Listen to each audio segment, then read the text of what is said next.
South Africa have announced their test squad for the India series. It's good to hear that. We've seen a 21-man squad selected. And on today's show, we're going to be discussing the squad, showing you guys the squad, saying, bringing to you what Victor Impetsang said after of his squad selection. And we will be dealing with that completely today and talking about the test squad in depth and what we like, what we didn't like, etc., etc., etc. We will also be talking about the SAA match. It's day 2 of the third unofficial test. So we'll be chatting about that and mentioning some of the highlights over there too. But before we get going, before we get into today's show, I just want to tell you guys to please subscribe to Cricket Fanatics magazine, and the link is in the description. Every single month, every single issue is 100% free. But also, if you are new to this channel, click subscribe, click that notification bell for all future videos, please. That's something that you, of course, need to do right away. So, without further ado, guys, I'm excited about this one. I know you guys are excited about this one. Let's get straight into today's content and let's start chatting about today's video and talking about the test squad, etc. Let's get straight into it.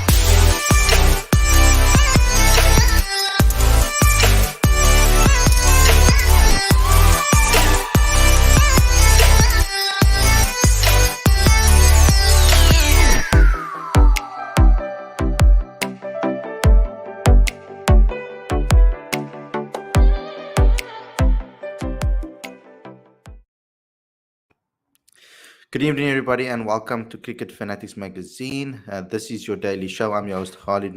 This is my co-host, Aditya. And today we'll be chatting about the test squad. South Africa have announced their test squad to take on India.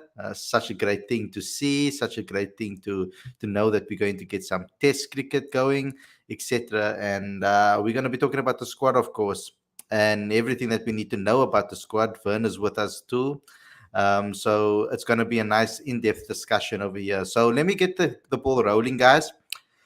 First and foremost, let me put the squad up on the screen before I get involved with what Victor Impetsang had to say. So he has selected a 21-man squad ultimately. I've put the batters on I put the categories in different categories, obviously, so you can see it a lot better. So we've got in the batting department Dean Elgar as captain, Temba Bavuma as vice captain, Aiden Markram, Keegan Peterson, Rassie van der Dussen, Quentin de Kock, Kyle Verreynne, Ryan Rickleton, and Sarel Eerweer. Then in the all-rounders department, we have Vian Mulder, Marco Jansen, Sisanda Magala. Spinners department, I've put this George Linder, Keshav Maharaj, and Brennan Subrayan.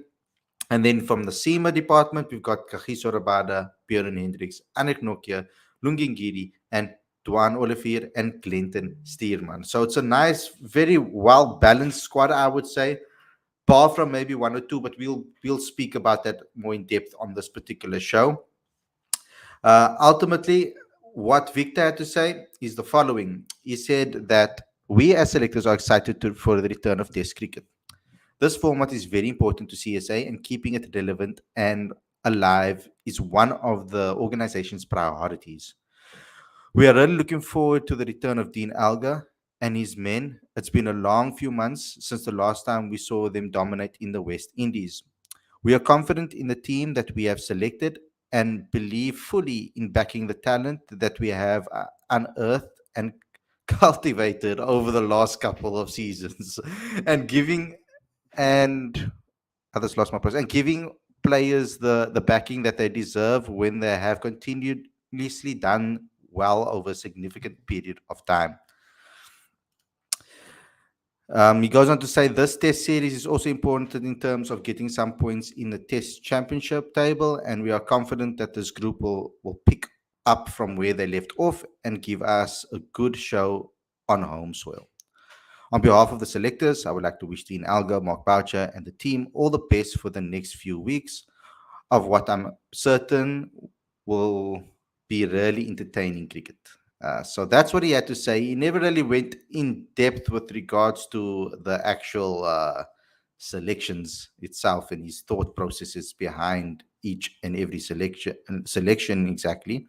We do know that Duanne Olivier is back in the side. That's a massive breaking news story. Then we've got obviously Clinton Steerman and Prince O'Brien, who have got received nods back into the team because before they've gotten then selected into the squad, but never really got an opportunity to play. And then we've got Sasanda Magala and Ryan Rickleton, who will get their maiden test call ups. So Marco Janssen also in the squad is very interesting, and I'm really happy about that. It's one of the names that we mentioned as one of the players that are currently in the SAA setup that should maybe get an opportunity in the test series or in the squad. And the selectors have listened to us and have selected him. So that's a good thing on our part. Let's go around. I would like to hear what you guys have to say about the squad. You can always ask me to put the squad back on the screen if you want me to, but we can start with Aditya.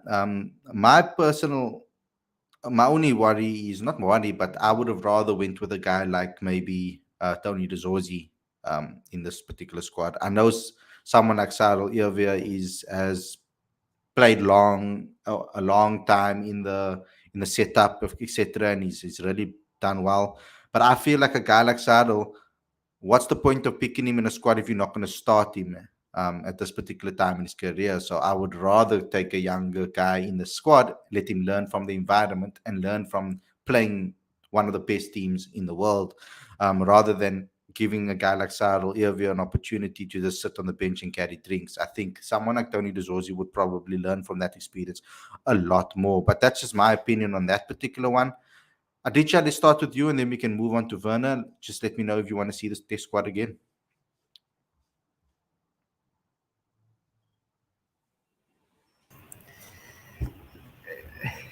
It is a great squad to read on paper, and there's plenty of quality in there. There's plenty of talent in there. My only worry for South Africa is that I hope this series is not defined by the players who don't play in the 11, because if we go by if you go by previous series and certainly in South African conditions, 10 players basically pick themselves. Dean Argus, captain, he's definitely going to play. Aiden Markram is definitely going to play. Rassi van der Dussen is definitely going to play. Keegan Peterson, he's played one series. They're probably going to stick with him for this one. Temba Bafuma is vice captain. He's definitely going to feature in there. Quinton de Kock is definitely going to play. I don't see Marco Janssen and Susanna Magala playing ahead of Wian Mulder, because Mulder has produced the goods, certainly with the ball. So when Mulder is going to play, Keshav Maharaj, he picks himself in the team. KG Rabada picks himself, Andrik Nokia as well. So Lungi Ngidi, the only if Lungi Ngidi doesn't play, my guess is that it's probably a fitness issue because he's recovering from COVID. So if they want to rest a player, it might be Lungi Ngidi. Uh, but other than that, I don't see this squad changing too much. So, you know, I love I love the squad that has been selected, and I think it's encouraging to see players like Ryan Rickleton and the Sisanda Magala and the George Linde as well. And it's good to see that selectors are noticing South Africa A performances and certainly noticing the domestic performances as well. Mm. But it's very hard for me to see them getting an opportunity if the first 11 that I just mentioned is fit. I don't see the rest of the squad really playing a massive part in the series. Yeah, and I can see that point of view, and that's why I would have liked to see more youngsters be put into the squad so that they can get that experience. You know, playing against India, chatting, even getting an opportunity to chat to the likes of Virat Kohli is something that these younger players can learn so much from. Because the chances of like a guy like Cyril Irvia, I feel he needs to keep his form up there, because if Aiden gets injured or Dean gets injured, he can move straight into the squad coming off form. But if he's sitting there not scoring any runs, sitting there on the bench doing nothing, and then injury happens, then what? You know what I mean? But obviously, currently in this setup, you're going to go with experience. If something does happen on the tour, you want someone that is more experienced that can be a backup to the rest. It's interesting that I went for Sarel Irwe over Peter Malan as well. That's also another thing that we can chat about as well. The SA captain doesn't get selected, but Sarel Irwe does get an opportunity to be selected in this particular squad. So where do they see Peter Malan? Because why select him as a captain of the SAA side if you don't consider him in a squad of 21 players? It's just some sort of baffling decisions that I feel. I'm not unhappy about Sarel Irvin because I really think he's a great player and a really nice guy. We've chatted to him on this particular show as well, on many occasions, and I really enjoy the way he thinks, the way he helps everybody be inclusive within in the squad around him. But Werner, what are your thoughts? Where are you? What parts are you happy about, and what parts are you not so happy about? All right. I'm happy to see Ryan Rickleton in the squad. I think Magala as well has performed domestically in the 4-day competition. Actually, you could have basically picked the whole Lions bowling lineup for the squad, and that's where one point comes in. What I'm not happy about is Bjorn Hendricks. I have nothing against him, but he hasn't done anything really to say to me that he deserves to be in that squad. He didn't. He hasn't played in the World Cup, obviously. Before that he didn't play much. He was picked in the SAA squad. He played a game. He didn't take a wicket. He hasn't done anything in the 4-day competition. So, in my opinion, Luto Supamla should have been I picked was ahead of about to him. say. I mean, Luto Supamla has performed domestically very well. He only had 2 4-day games, and he picked up like 12 wickets in those 2 games. He has also looked one of the more threatening bowlers against the NAA side, even if he has conceded a few boundaries. I'm fine with a bowler conceding a few boundaries if he's looking to pick up wickets, and that's what he's doing. He generally bowls at a bit of a fuller length that some of the other guys might not, and then obviously you'll go for more boundaries. You'll be driven, you'll be clipped more, but you also be more in the game of taking wickets. So I find it quite surprising that Bjorn Hendricks has made the squad ahead of Luto Supamla. I don't agree with that, in my opinion. But I do agree with Aditya. I think the main squad, the main 11 will probably be almost exactly the same as it was against the West Indies. I can't see more than 12, 13, maybe 13 players out of the squad actually getting a game in the series unless injuries happen or if maybe COVID somehow gets into the bubble, but then let's hope that doesn't happen and nothing compromises the store because we all want to watch a full 3 Test match series and a full ODI series. We all know the Proteas really need those points as well. We've come into this having lost a lot of ODI series as well, and I know I'm running things a bit too far now, but just thinking to the ODI series as well, we lost the game against Ireland and we had a game washed out. Now we've had a game washed out against the Netherlands and the rest has been postponed. So we can really do with some points, but yeah. This series is not being included in the in the reckoning Oh, for the Super League. Yeah. is it because India don't have to qualify, or is it for another reason? So the reason wasn't. I don't know what the reason is, but we did get that notification that this Oh, series will not Yeah. contribute to the points that okay. South Africa. All right. Okay. Well, never mind then. Then that would be a good opportunity to give a lot of other people a game. Then you can play all the youngsters because if they don't really matter in the long run, then that's a good opportunity to finally maybe play Ryan Rickleton, having gone to Pakistan and not played, going to the Netherlands series and not getting opportunity because it's been postponed. Make sure that he plays in that ODI series is what I would say. As far as the Test team is concerned, yeah, I don't see us going far away from main 11. We might start with Lungi and Gidi at Supersport Park if he's fit and ready to go. It is a bit concerning that it doesn't have any game time behind him. So hopefully, I know Boucher said that they would organize a game beforehand. So hopefully they'll still play a game against an emerging side or the rest of the remaining SAA side or whatever it might be. Hopefully Lungi gets the run out, and gets into match fitness, because it's different gymming, but being match fit is a totally different thing, especially in a test format that you might have to bowl 15 overs in the innings. So I hope he will be ready. Then maybe going to Wanderers, they could consider playing a full seamer. Maybe Willie Fear comes into it there. Um, Look, I would probably play Willie Fear in any case. He's in very good form, but I would also feel it wouldn't be fair to Lungi Ngidi, who has been very good in the Test side. He was very good in the West Indies series, so and he hasn't gotten any game time, and now he picked up COVID. So I feel for the guy. So hopefully he's fit and ready to go, and can hit the ground running. And then probably in Newlands is probably the one venue where we might consider playing two spinners. Whether they probably, if they go with two spinners, it would probably be Maharaj and Linda. The only thing counting for Subrian would be turning the ball away um, from the lefties and yeah, you know what I mean. Turning the ball the other way than Maharaj and George Linda does.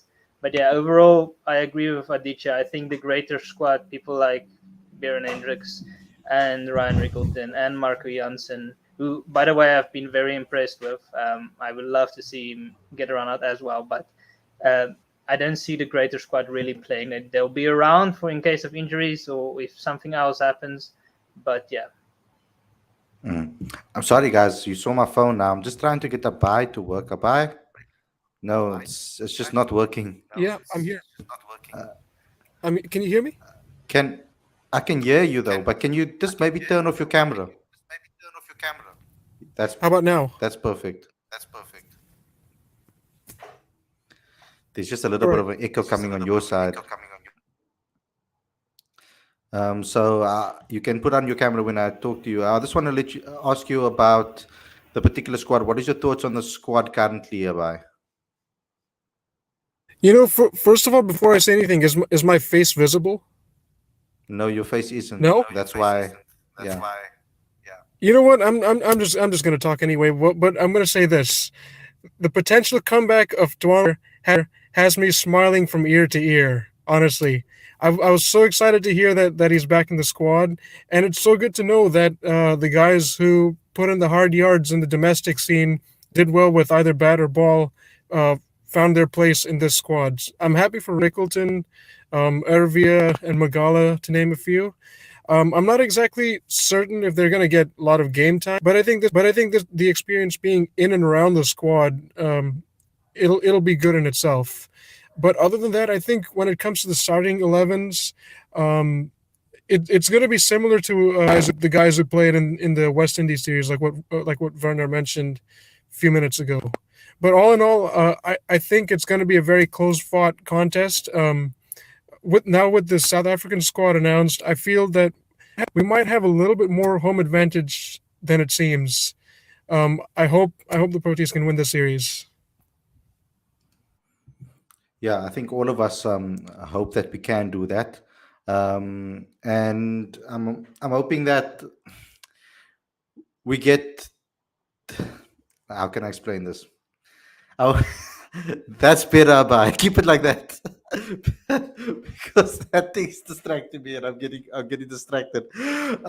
So yeah, let's get back into it again. Okay, yes. So Luther Sipamna for me was a massive omittance because the reasoning behind picking Duanne Olivier, the reason behind picking Magala, it only makes sense to also pick a guy like Luther Sipamna because particularly because he's been excellent at the Lions.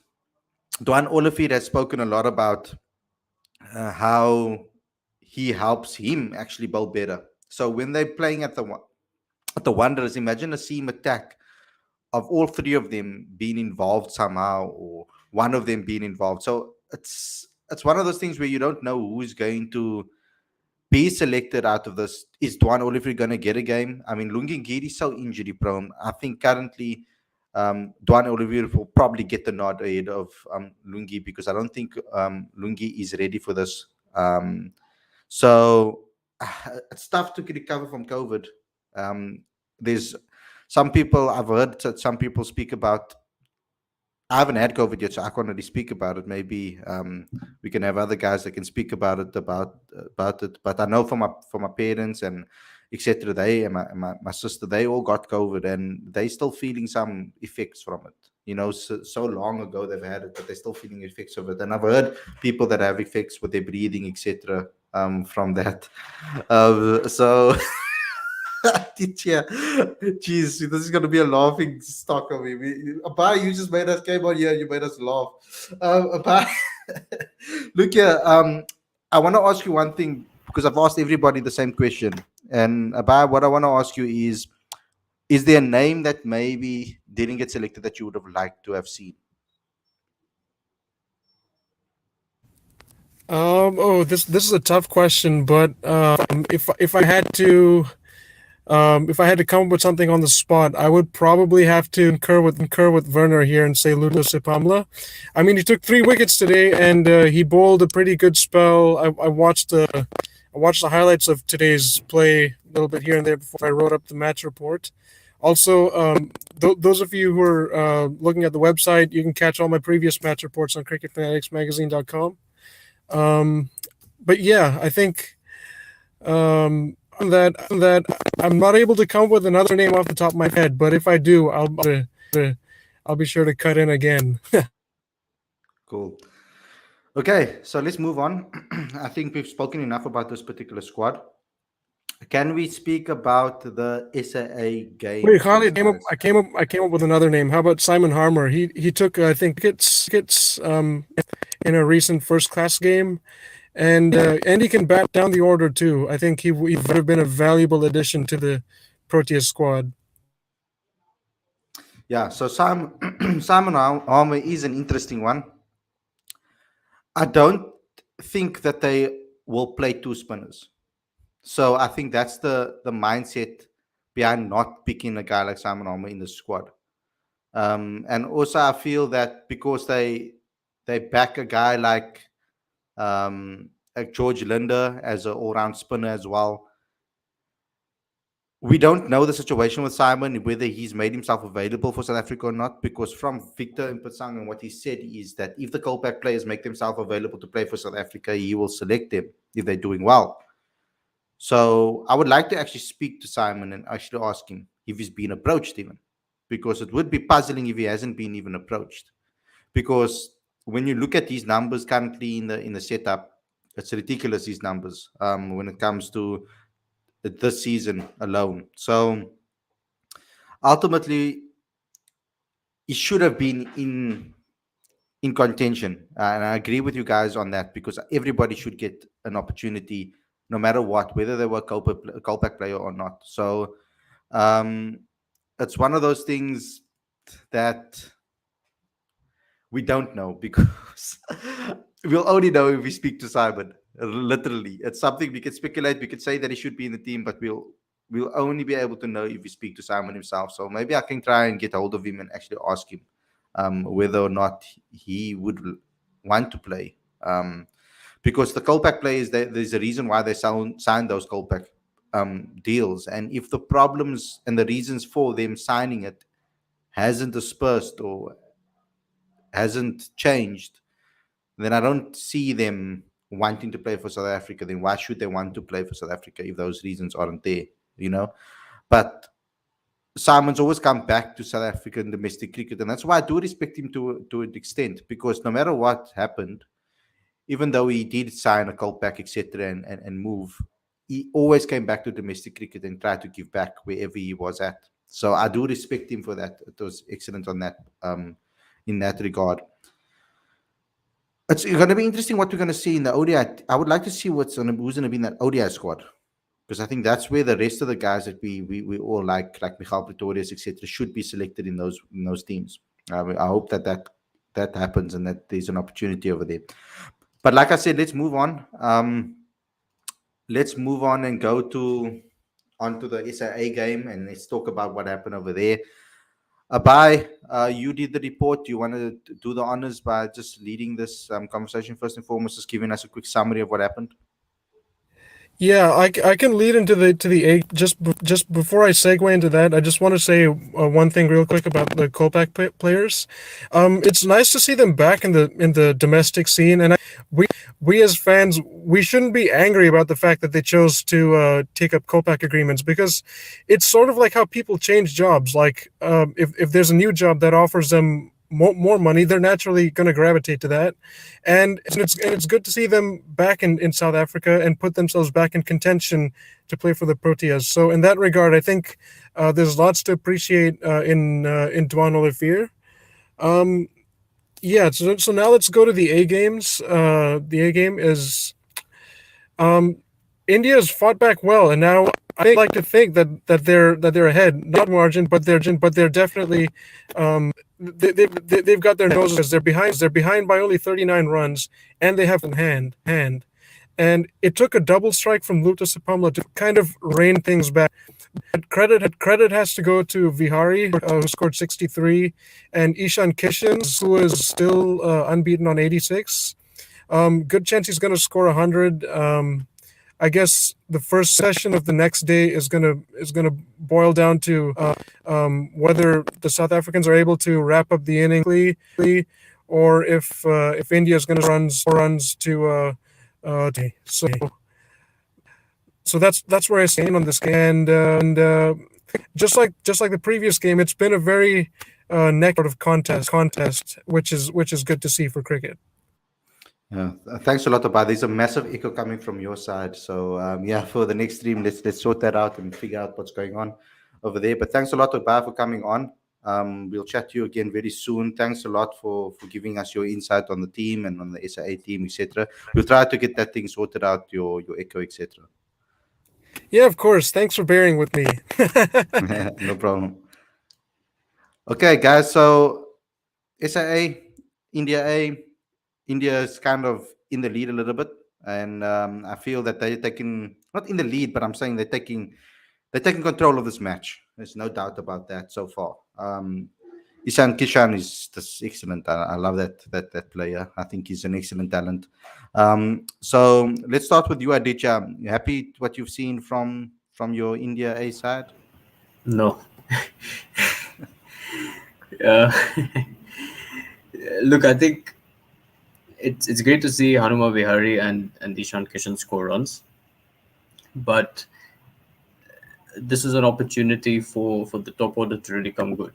Prithvi Shaw again, after scoring a couple of attractive 50s, didn't score too many. Abhimanyu Ishwaran didn't score too many.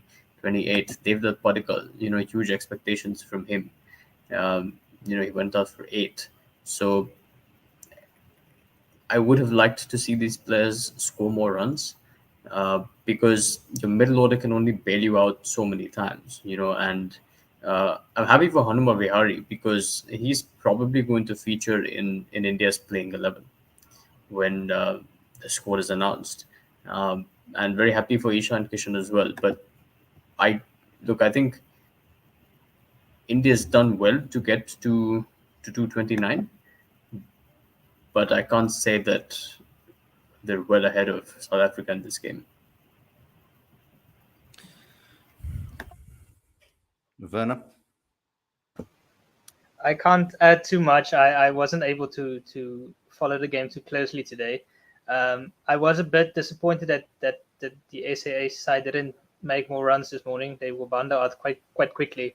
I thought with 5 wickets in hand and Marco Jansen and Michael Pretorius still there that they should be able to cross over 300.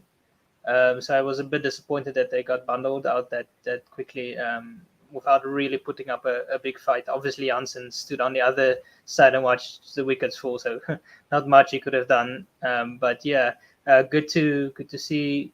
I thought Marco Jansen was again very good in his first spell. The parts I did see the wicket he took off that Padikkal, which was a very good delivery, coming in and hitting the wickets, even though I guess Padikkal was a bit lazy and not coming on the front foot as he should have. But yeah, overall, good to see Luta Sapamla keeping running in hard. I do feel for him that he hasn't been picked in the main squad, But yeah, I can't elaborate too much today. I was a bit busy today, so I wasn't able to follow everything. So I see people asking us about the game itself and dropping our predictions as well. Not going to happen, guys. You're going to have to wait for our preview of the, of the first test.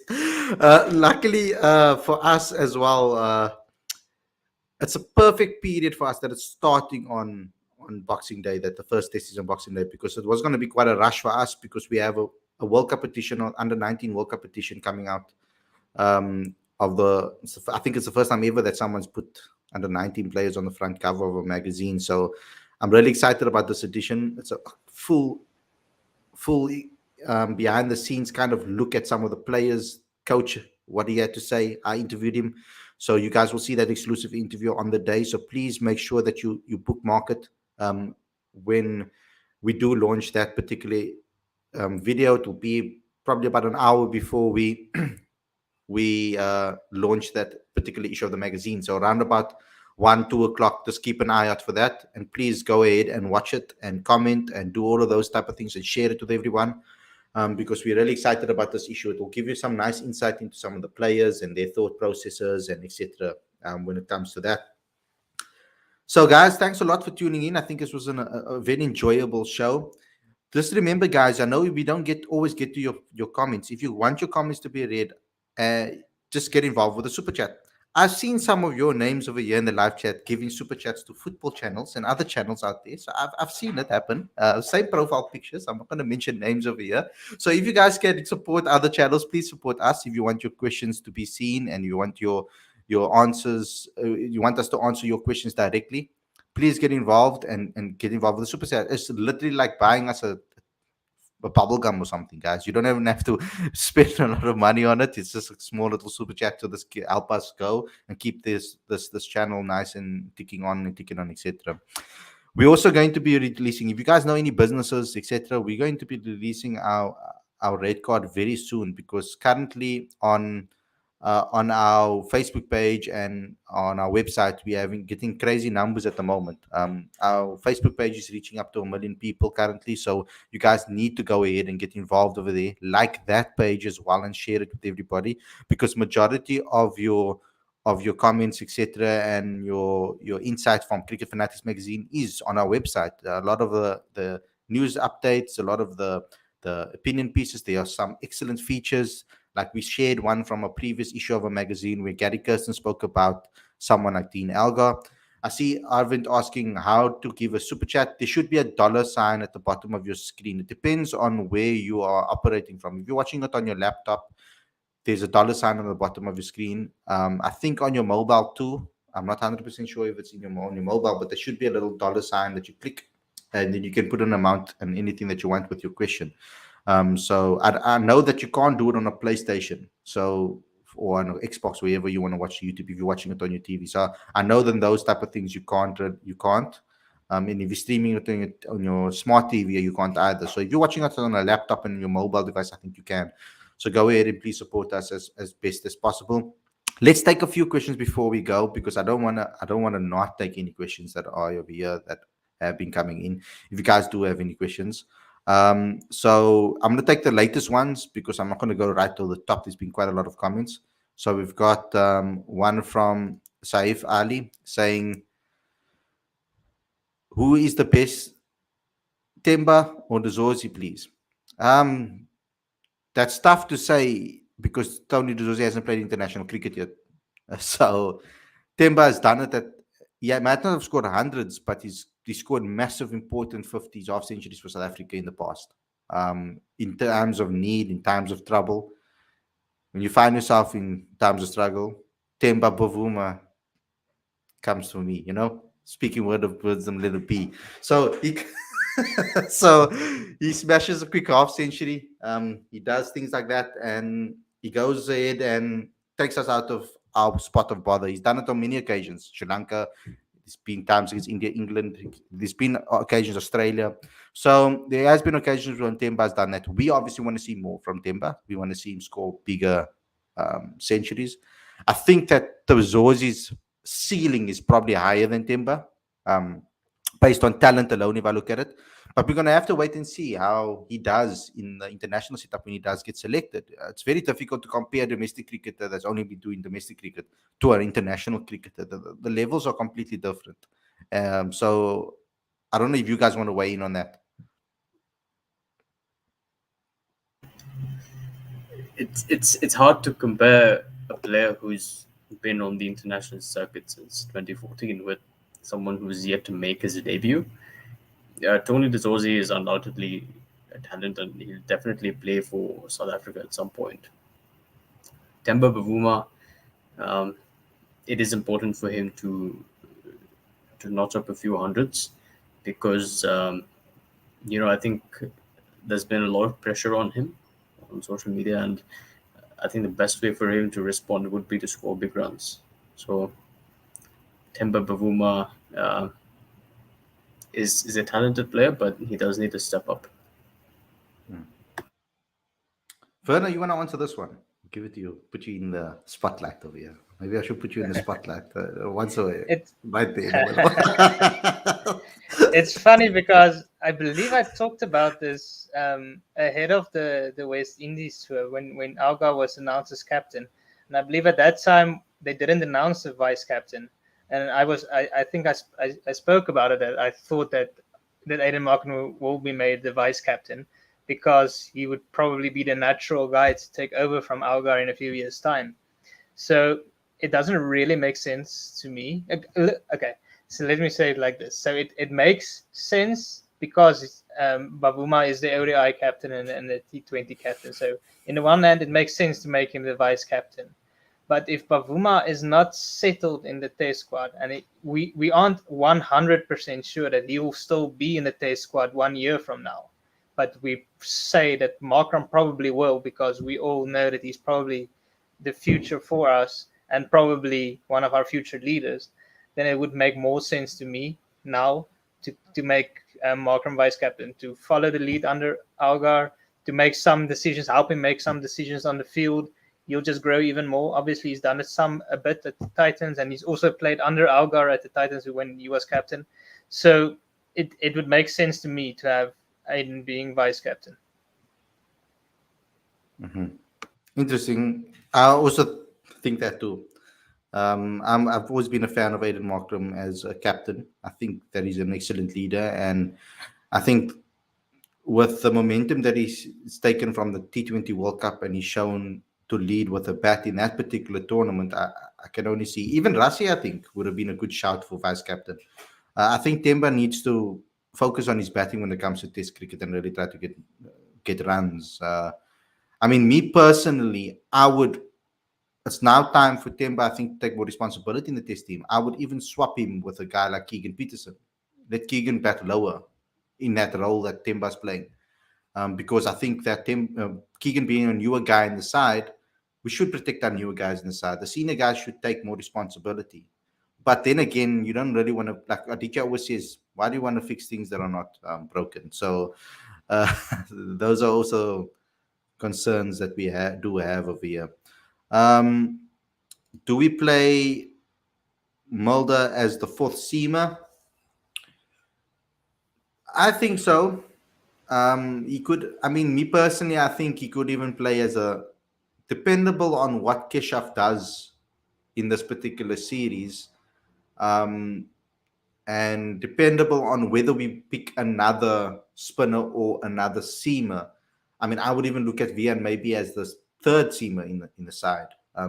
Thinking about it, if we don't select another seamer, because although we probably will, we like to pick three seamers in this team, and it also depends on whether they go for someone like Magala in the squad as well, because then it's going to be quite tricky actually what they're going to do here. Because for me, the straightforward answer would just be to put Duanne Olivier, KJ Rabada, and Norkia in this team. That would be the most logical thing, I think, based on wickets, based on where they're playing, based on how Duanne played against India in the past. So it's one of those things that I think we need to actually discuss. I think he only played against Pakistan and Sri Lanka, right? Not India. Was it not in? Didn't he play? Oh, it was Pakistan. It was Pakistan. Sorry, I'm remembering the Yeah, Pakistan yeah. Pakistan series. Yes, couldn't handle when his they short balls. couldn't run the short delivery. Sorry, I made a mistake 26 there. wickets in that series, Yeah, 3 test matches. yeah. And then Oops. some more wickets in Sri Lanka, and then he was gone. Yeah, and then he was gone. Yeah, so sorry. I knew I was making that mistake when I said it. I should have I think backtracked on it. it's actually See, good this is that why. This is why I mustn't do a 30-minute show. You go longer than 30 minutes, guys. I get tired. No, I'm joking. but it's probably a good thing to talk about Olivier because it has really divided opinion if you look on social media having him back. On the one hand, a lot of people are saying it's great having him back. He's been in the wickets in the domestic form. He's been a step ahead of a step above a lot of the other players on the domestic circuit, and he'll bring back. Hopefully, he'll bring in the same kind of form he was in against Pakistan, and he'll play on the same fast wickets. And on the other hand, a lot of people are saying, no, we don't want him back. He betrayed the country. He left. He said he wanted to play for England. So it's interesting to see all the different points of view.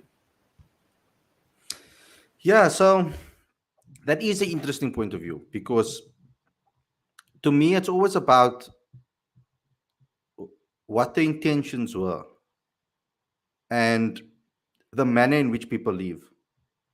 So a lot of people criticized me. I saw on one of the videos when I spoke about Raleigh so when Duanne Olivier left, we knew it was going to happen. Might not have agreed with it, and we didn't really maybe agree with it, and he was advised otherwise, but he made it clear that he was going to go. It wasn't a spur of the moment kind of by I'm leaving. Where when Ryder Lasso left, that's exactly what it was. On the morning of a press conference when Kyle Abbott announced that he was going to sign the Kolpak, an email came into Russell Domingo. So, like, literally, that for me was a little bit disrespectful, seeing that Russell has gave him so much opportunities. With regards to Duanne did have a conversation with the coach at the time and did speak to them, and they couldn't change his mind because with Lungi and Giri coming into back and coming into the side, etc., it makes it difficult, especially when Lungi had a start like he did. Lungi against India was excellent. So when Lungi came into the scene, he really burst onto the scene and really did well. Unfortunately, he's been struggling with injuries and his fitness recently. I wonder what the reasons actually are because I don't think it's because he's a lack of hard work because I've seen the man. He works extremely hard, especially during the lockdown in the lockdown period. I remember interviewing him, speaking to me about it, and we had to kind of change some of our things because of his exercise time that it was clashing with. So he is a very hard worker when it comes to that. So there must be something else when it comes to Lungi that we maybe don't know about that we maybe need to try and find out. I think part of it is just he has a natural big body frame. It's not like he's not overweight, and he works very hard. It's just naturally has a very big frame, and it's a heavy load to carry for a pace bowler. That's why most pace bowlers you'll see around are more. I don't know what would you call it? Trimmed, slim. But I mean, some of them are like they have broad shoulders. You'll see Mornay Morko, or you'll see Anrich Norkia.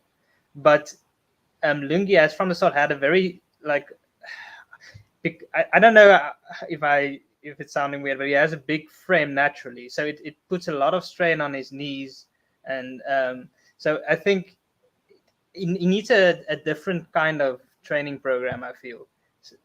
I don't know. I'm not an expert on it, but it's just it's a naturally a big kind of guy, a big strong guy, and it will put more strain on his body.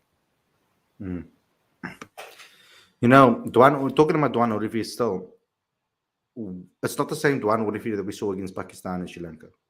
We need to remember that. So you guys need to go watch actually my interview with him because he gave me exclusive insight into that and his mindset then and how it's evolved now.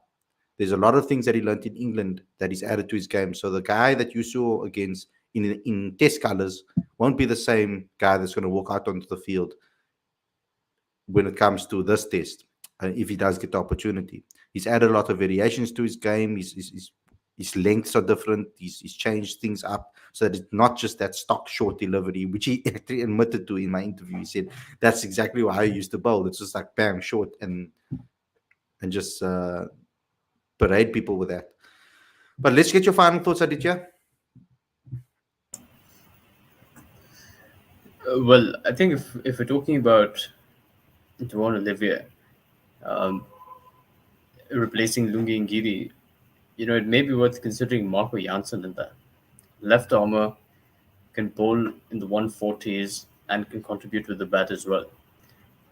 Looking at the Indian bowling lineup, I think South Africa will need as much batting as they can possibly get. Even if the batters generally had a decent series against the West Indies, I don't think they're still particularly confident about scoring big runs. The 450, 500 sort of totals, and it will be important for the team to ensure that they've got their batting unit in order, because I think the bowlers will come through regardless. Yeah. Final words, Werner? Yeah, I agree. I have no problem with our bowlers. I think our bowlers are very strong, but I am concerned about our middle order. They haven't been putting up big runs. I mean, there are stats floating around about how few times we've scored over 300 in the last few years, and it's very concerning. We have not been able to put on big totals, and it might maybe it won't be necessary at Centurion or the Wanderers. It probably will be a 300 plays 250 type of game at those venues usually. But at Cape Town, it might be different. At Cape Town, you might have to dig in for the long haul. So it'll be interesting to see how we go, and it's our batters are going to really need to step up. And I think this is a great time for Markram to really stamp his authority. He burst onto the scene against Australia, and he had a few good scores against India as well. I think him and AB really helped us out in that series with the bat. If it wasn't for them, we probably wouldn't have pulled it through. So this is a very good series for Markram to stamp his authority. I would love to see him score more than one century in this series, because he is in form. He just needs to keep his head and play. You remember, he's playing Test match cricket, not T20s anymore. Very, very true. But I think mentally, Markram has really worked really hard on his mental game and his adaptability to conditions. I think he's really taken a long, hard look at that. So yeah, let's see, wait and see. I mean, excellent time in cricket. The Ashes are also starting, so there's a lot of stuff going to be happening with regards to that. I'm gonna try my best to watch some of it. It's so early in the bloody morning. It's South Africa, so it's one of those things that we're gonna have to decide. If I'm going to be up and excited and live for you guys in our streams and our coverage of India, it's going to be difficult for me to cover to watch the Ashes as much as that. I'll probably have to get the highlights the next day or something like that. But guys, thanks a lot for tuning in. I hope you guys enjoyed this episode. Don't forget to smash the like button, comment, share, subscribe. Also, don't forget to subscribe to Cricket Fanatics Magazine monthly. The link is in the description. Just click on it and it will take you there. Also, subscribe to this channel and click that notification bell for all future videos. We'll see you again tomorrow with another daily show, guys. Really excited about it, to keep on doing these live shows with you. I'm really enjoying the live shows a lot better. Remember to get involved with the super chats if you want us to read your questions. It forces us to read out your questions. That if you really want us to read it that badly, then I don't think $1 would put you that far back, eh? So just go ahead and buy us a cup of coffee and get involved. Dex, grab underneath your cowboy hat. I'm sure there's a $1 there. So guys, thanks a lot for tuning in, and we'll see you again tomorrow with another daily show. Take care and enjoy the Ashes and enjoy the rest of your week. Cheers.